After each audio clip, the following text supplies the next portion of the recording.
नमस्कार दोस्तों। जीवन में दुख एक ऐसी सच्चाई है जिससे हम सब गुजरते हैं। चाहे कोई भी हो, कोई भी जगह हो, दुख हर किसी के जीवन में दस्तक देता है।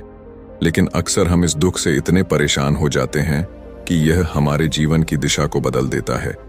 आज की इस कहानी के माध्यम से हम जानेंगे कि दुख से कैसे निपटें और कैसे अपने जीवन को फिर से खुशियों की ओर मोड़ें। इस कहानी में छिपे संदेश से आपको अपने दुख से लड़ने की नई प्रेरणा मिलेगी। तो चलिए शुरू करते हैं आज की इस प्रेरणादायक कहानी को। एक समय की बात है। नगर में रहने वाला कबीर नाम का एक लड़का अपनी जिंदगी से बहुत निराश था। उसकी निराशा का कारण यह था कि वह अब तक कुछ भी नहीं कर रहा था। उसके माँ बाप उसे ताने मारते कि तेरे सारे मित्र कुछ न कुछ कर रहे हैं, लेकिन तू अभी भी घर में ही बैठा हुआ है। मित्रों के बीच भी अक्सर उसका मजाक ही बनता। वह कहीं जाता तो लोग उससे पूछते कि क्या कर रहे हो। उसे यह बताने में बड़ी शर्म आती कि अभी वह कुछ भी नहीं कर रहा। धीरे धीरे उसने रिश्तेदारों के यहाँ जाना और लोगों से मिलना जुलना कम कर दिया। वह ज्यादातर समय अपने घर में ही बैठा रहता। वो अकेले में रोता, भगवान को कोसता और अपनी किस्मत को दोष देता। अब उसे अपनी जिंदगी बोझ लगने लगी थी। कभी कभी वह सोचता कि जब वे कुछ करने के लायक ही नहीं है तो फिर उसके जिंदा रहने का भी क्या फायदा। उसे तो मर जाना चाहिए। एक दिन वे अपने नगर की एक सड़क से गुजर रहा था। तभी उसने देखा कि एक गुरु दुख के ऊपर प्रवचन दे रहे हैं। वह भी वहीं भीड़ में पीछे बैठ गया और गुरु के प्रवचन सुनने लगा। गुरु बोल रहे थे कि दुख एक गुरु की भांति होता है जो हमें जीवन की सच्चाई दिखाता है और हमें सही से जीवन जीने का तरीका सिखाता है। आप चाहें तो अपने दुख रूपी गुरु से जीवन जीना भी सीख सकते हैं और चाहे तो उस दुख में डूबकर बैठकर रो भी सकते हैं। कबीर भी गुरु की ये सारी बातें ध्यान से सुन रहा था, लेकिन उसे गुरु की यह बातें सही नहीं लगी। उसने खड़े होकर कहा, दुख कुछ भी सिखाकर नहीं जाता, सिर्फ पीड़ा देकर जाता है। दुख की पीड़ा अनंत होती है। ऐसा लगता है इसके बाद कुछ भी नहीं होने वाला, कुछ भी नहीं मिलने वाला। मृत्यु भी उसके सामने छोटी लगने लगती है। गुरु ने कहा, आखिर क्या दुख है तुम्हें? कबीर ने अपना सारा दुख गुरु के समक्ष कह सुनाया और पूछा, क्या आपके पास मेरे इस दुख का कोई समाधान है? यह सुन गुरु मुस्कुराए और बोले, जिस दिन तुम्हारे जीवन में सच्चा दुख आए उस दिन मेरे पास आना, मैं तुम्हारे दुख का समाधान अवश्य करूंगा। इतना कहकर गुरु वहां से चले गए। कबीर ने सोचा, क्या मेरा दुख सच्चा नहीं है क्या? जिसने से गुजर रहा हूं वो छोटा है। कोई भी मेरे दुख को नहीं समझ सकता। जब माँ बाप नहीं समझ पाए तो गुरु के समझेंगे। अपने दुखों से परेशान होकर कबीर ने एक निर्णय लिया कि अब वह कुछ करके दिखाएगा। उसने एक छोटा सा व्यापार शुरू किया, लेकिन उसमें उसे सफलता नहीं मिल रही थी। पर उसके घर वाले खुश थे कि वह कुछ तो प्रयास कर रहा है। वह अपने व्यापार में जुटा रहा और उसे धीरे धीरे सफलता भी मिलने लगी। फिर उसने रफ्तार पकड़ ली और सिर्फ 3 साल के अंदर ही वह एक बड़ा व्यापारी बन गया। अब कबीर के चारों तरफ ऐसे बहुत से लोग थे जो उसकी चिंता करते थे, उसे पसंद करते थे, उसके काम की प्रशंसा करते थे। अब उसके घर वाले भी उसकी प्रशंसा करते नहीं थकते थे। दिन प्रतिदिन उसके मित्रों की संख्या बढ़ती जा रही थी। अब वो अपनी जिंदगी से बहुत ही खुश था।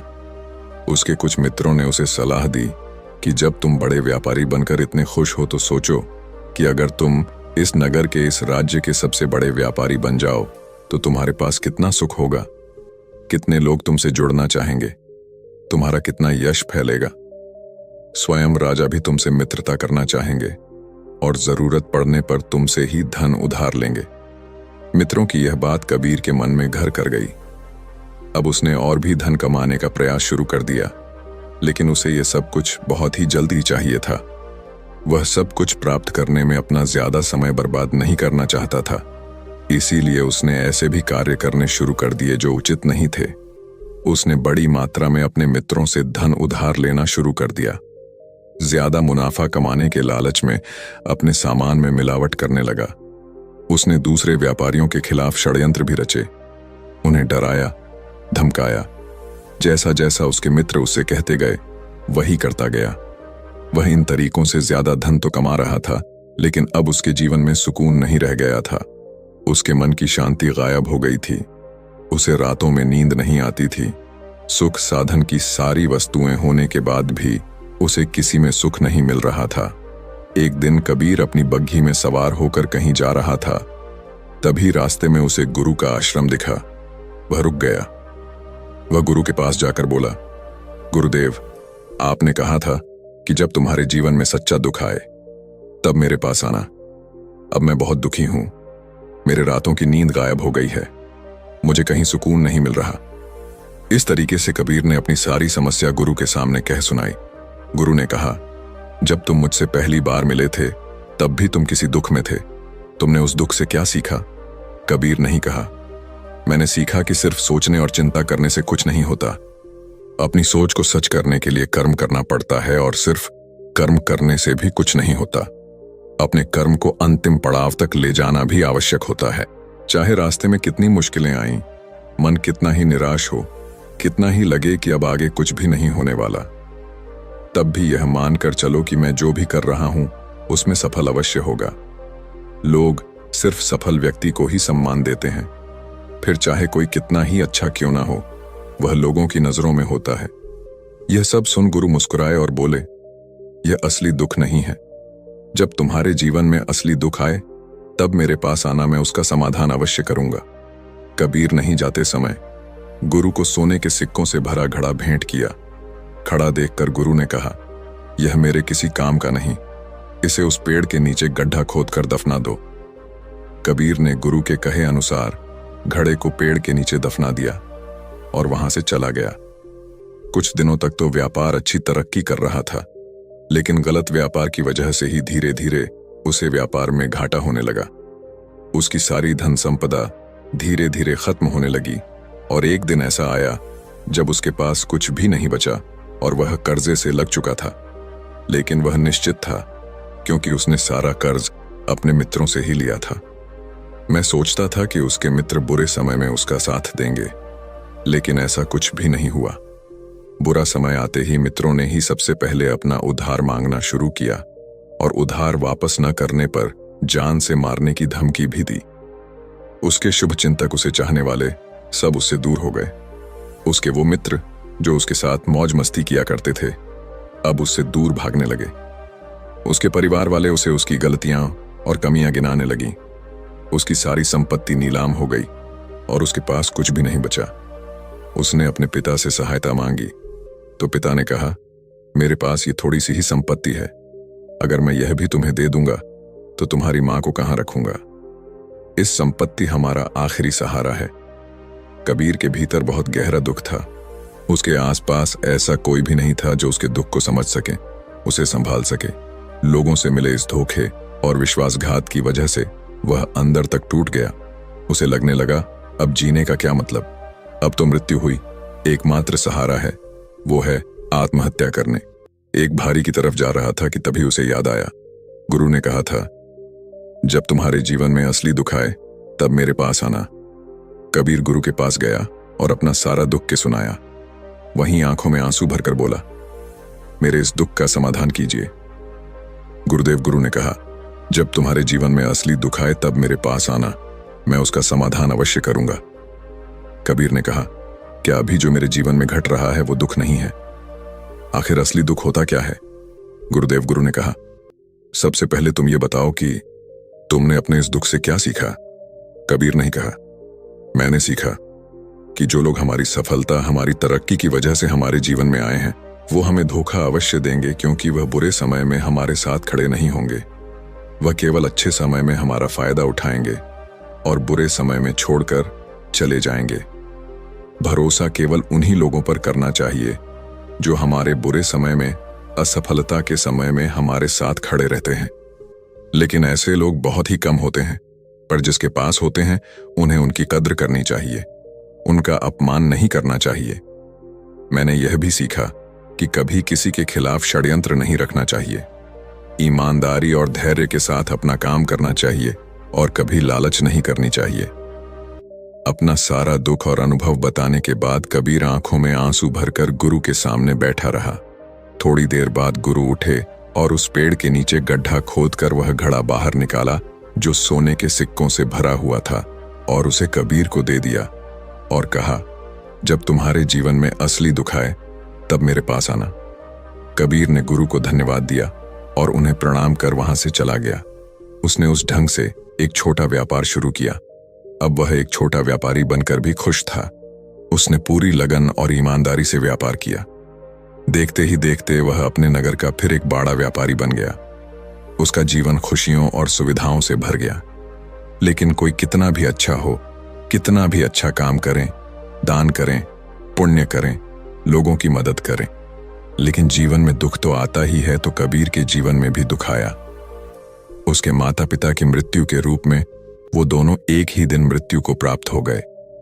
कबीर अपने माता पिता से बहुत प्रेम करता था, इसलिए उसे उनकी मृत्यु से बहुत गहरा आघात पहुंचा। वह उन दोनों के पार्थिव शरीर को शमशान घाट ले गया, जहां उनकी अंतिम क्रिया की गई। वहां उसने अपने माता पिता के शरीर को जलते हुए देखा तो उसका मन बेचैन हो गया। उसके अंदर बहुत से प्रश्न उठने लगे हैं।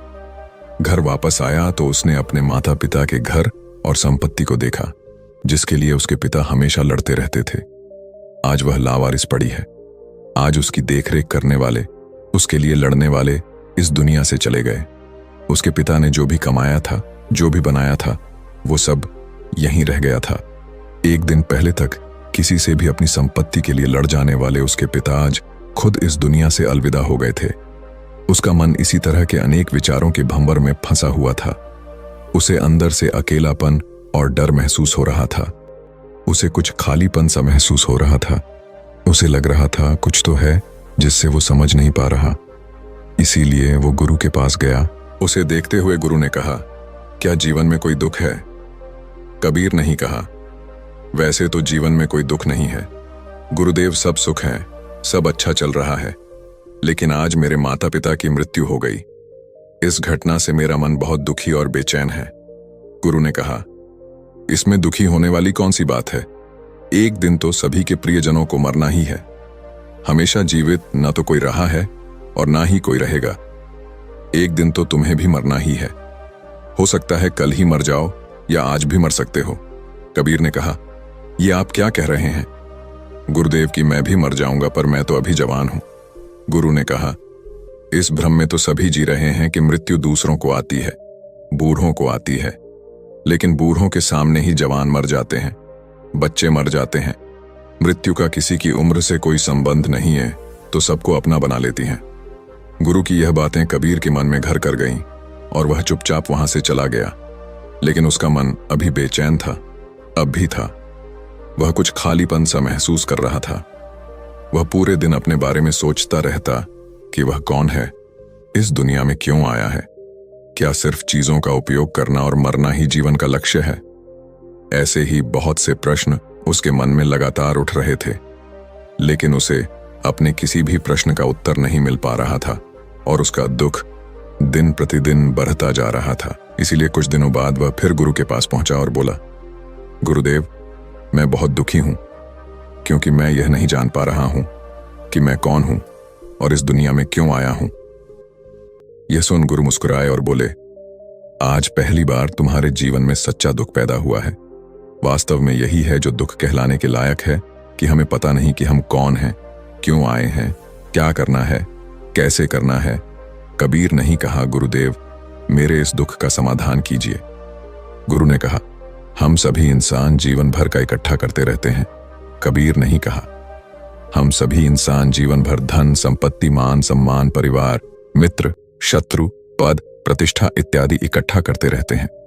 गुरु ने कहा, क्या इन इकट्ठा की हुई सभी चीजों में से एक भी चीज को अपने साथ ले जा सकते हैं? कबीर ने कहा, नहीं गुरुदेव, इनमें से कुछ भी साथ नहीं जाता। मेरे माता पिता के साथ भी कुछ नहीं गया, सब तो यही छूट गया। हर परिवार, संपत्ति, सब कुछ। गुरु ने कहा, अब मेरी बातों को ध्यान से सुनना। इस दुनिया में हमें जो इकट्ठा करना चाहिए वो तो हम कभी इकट्ठा करते ही नहीं। चीजें हमारे सामने ही होती हैं, लेकिन हम उन्हें देखने का प्रयास ही नहीं करते। इस दुनिया में हमें जिस चीज को इकट्ठा करना है वो हम खुद हैं। हमें खुद को इकट्ठा करना है ताकि जब मृत्यु हो तो हम एक हो सके और स्वयं को पहचान सकें। हम भीतर से बंटे हुए हैं, हम बंटे हुए हैं प्रेम में, नफरत में, क्रोध में, जलन में, क्रूरता में, धन में, संपत्ति में, पद में, प्रतिष्ठा में, मान में, पहचान में, धर्म में, जाति में। ऐसे ही सैकड़ों हजारों चीजों और वास्तव में हम बंटे हुए हैं। हम टुकड़ों में जीवन जी रहे हैं। इस बंटवारे की वजह से हमारी चेतना कभी एक नहीं हो पाती। हमारी चेतना शक्ति बिखर गई है।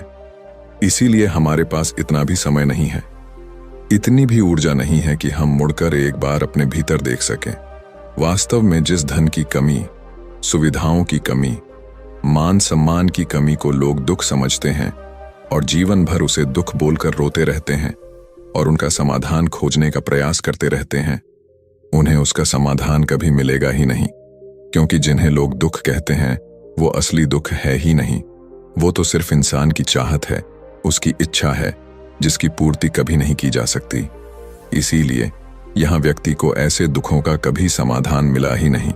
इसीलिए इन सब के ऊपर अगर अपने दुखों का परम समाधान चाहिए तो सबसे पहले अपने आप को इकट्ठा करो। अपनी ऊर्जा को इस संसार से वापस खींचो और एकत्रित करो। अपने ऊपर ध्यान दो, खुद पर ध्यान लगाओ। मृत्यु से पहले अपने आप को पहचान लो। ऐसे ही बिखरे हुए मत चलो। कबीर नहीं कहा तो क्या गुरुदेव, हमें ये संसार छोड़ देना चाहिए, अपनी सभी इच्छाओं को मार देना चाहिए, किसी से प्रेम नहीं करना चाहिए, धन संपत्ति नहीं इकट्ठा करनी चाहिए, मान सम्मान की आशा छोड़ देनी चाहिए। गुरु ने कहा, एक बिखरे हुए मनुष्य के अंदर से कामनाएं, इच्छाएं और वासनाएं ऐसे ही निकलती हैं जैसे पहाड़ से कोई पत्थर गिर रहा हो जिस पर पहाड़ का कोई नियंत्रण नहीं है। सिवाय देखने, परेशान होने और कुछ खोने के इसी प्रकार एक बिखरे हुए मनुष्य की इच्छाएं अनियंत्रित और दुखदायी होती हैं। उसका अनियंत्रित मन कुछ भी इच्छाएं और कल्पनाएं करता रहता है और दुखी होता रहता है। लेकिन जब व्यक्ति एकत्रित हो जाता है तो वह जो भी करता है सब उसके नियंत्रण में रहता है। तभी इच्छाएं भी उसकी इच्छा से निकलती हैं। कबीर ने कहा, गुरुदेव, आपने मेरे सच्चे दुख का समाधान कर दिया। आपका बहुत बहुत धन्यवाद। आपसे मैं खुद को एकत्रित करने का प्रयास करूंगा। गुरु ने कहा, मानव शरीर में बहुत ऊर्जा है, बहुत शक्ति है, पर यह बेकार के कामों में बरह कर रह गई है, चीजों में लगी रहती है। यह ऐसा ही है जैसे कि एक अत्यंत शक्तिशाली मशीन किसी बच्चे के हाथों में दे दी गई हो और वह बिना सोचे समझे, बिना किसी नियंत्रण और जानकारी के बस इसकी शक्ति को कहीं भी बर्बाद कर रहा हो। इसीलिए अपनी चेतना की शक्ति पर ध्यान दो और इसे एकत्रित करो। कबीर को अपने प्रश्नों का उत्तर मिल चुका था। उसने गुरु को धन्यवाद किया और चुपचाप वहां से चला गया। दोस्तों, उम्मीद है कि आपको यह कहानी पसंद आई होगी। यदि आप ऐसी और मजेदार कहानियों और संदेशों को और सुनना चाहते हैं तो हमें सब्सक्राइब करें। नमो बुद्धाय।